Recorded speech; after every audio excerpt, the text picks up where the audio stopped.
अगर आप नया घर खरीदने जा रहे हैं या फिर आप घर बेच भी रहे हैं तो आपके लिए आत्मनिर्भर भारत पैकेज 3.0 में एक बहुत अच्छा अनाउंसमेंट हुआ है दोस्तों। इनकम टैक्स में दो सेक्शन हुआ करते हैं, सेक्शन 43 सीए और सेक्शन 56 सबसेक्शन 2 क्लोज 10। पहले हम देखते हैं, समझते हैं कि क्या है ये सेक्शंस और इनमें बदलाव से आपको क्या फायदा होने वाला है दोस्तों। आइए मैं आपको लेके चलता हूं इन सेक्शंस पे। इन सेक्शन को विद कैलकुलेशन मैं आपको बताता हूं दोस्तों।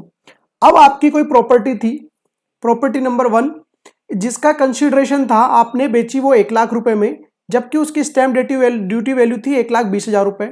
एक केस में अगेन कंसिडरेशन सेम है, स्टैंप ड्यूटी वैल्यू हमने अलग अलग कर ली है दोस्तों।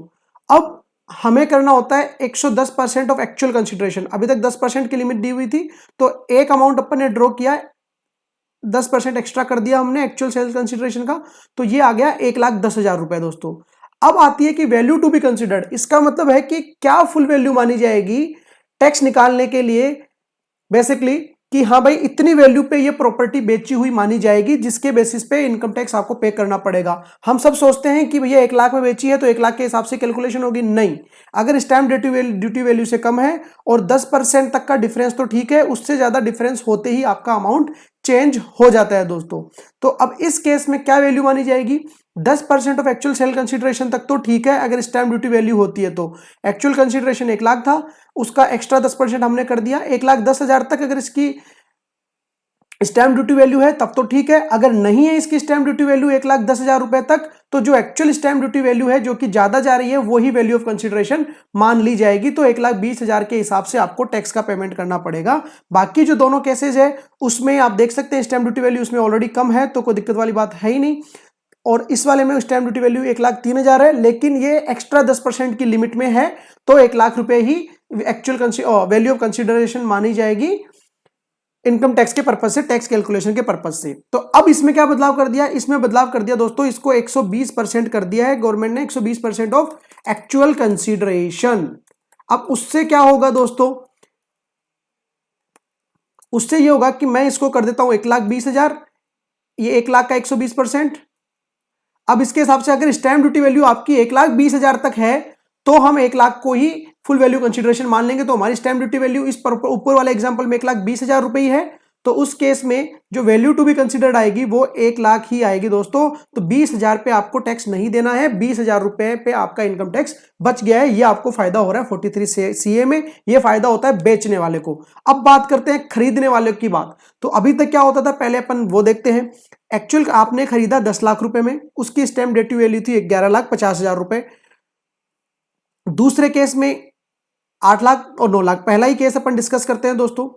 अब स्टैंप ड्यूटी वैल्यू और एक्चुअल कंसीडरेशन में जो डिफरेंस आ रहा है वो आ रहा है 1.5 लाख रुपए का। तो प्रोविजन क्या बोलता है, आपको दो चीजें देखनी है। पहली चीज, एक तो आपको एक अमाउंट लिखना है 50,000 रुपए, ठीक है जी। दूसरा अमाउंट आपको लिखना है 10% ऑफ एक्चुअल कंसीडरेशन, ये है हमारा 10% of actual consideration multiply by 0.10, 1 lakh रुपए। इन दोनों में से जो हायर है, इन दोनों में से हायर आ गया दोस्तों आपका 1 लाख रुपए, ठीक है।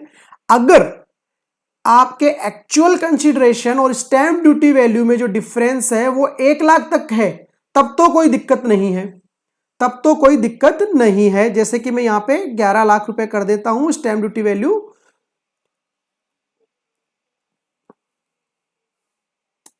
अगर जो डिफरेंस आ रहा है एक्चुअल कंसीडरेशन और स्टैंप ड्यूटी वैल्यू में, वो इस एग्जांपल के हिसाब से अगर 1 लाख तक है तब तक तो कोई दिक्कत नहीं है। अगर 1 लाख से भी ज्यादा का डिफरेंस आ रहा है, स्टैंप ड्यूटी वैल्यू आपकी 1 लाख से भी ज्यादा से आ रही है, तो टोटल जितने से ज्यादा से आ रही है उतने आपके हैंड में इनकम फ्रॉम अदर सोर्सेज में टैक्सेबल हो जाएगा दोस्तों। तो 110% था, 11 लाख तक स्टैंप ड्यूटी वैल्यू है, तब तो कोई दिक्कत नहीं है। बट आपकी स्टैंप ड्यूटी वैल्यू कितनी आ रही है, यहाँ पे आप देख सकते हैं 11,50,000 रुपए।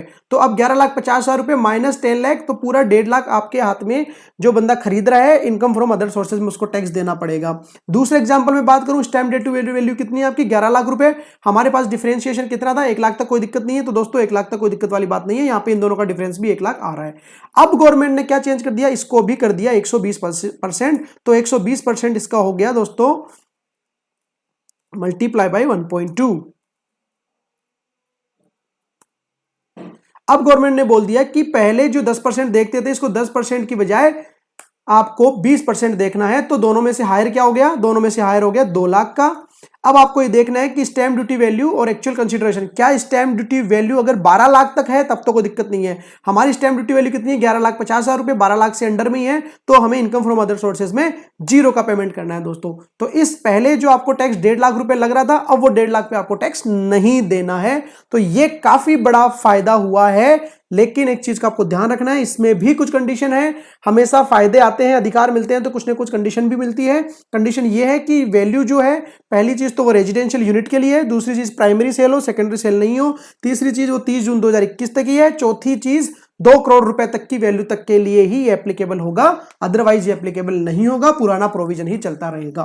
तो ये बहुत बड़ा बूस्ट ला सकता है रियल एस्टेट में दोस्तों। अगर आपको ये वीडियो पसंद आए तो प्लीज लाइक कर दीजिए। मिलते हैं नई वीडियो में नई अपडेट के साथ। Thank you so much. जय हिंद, जय भारत।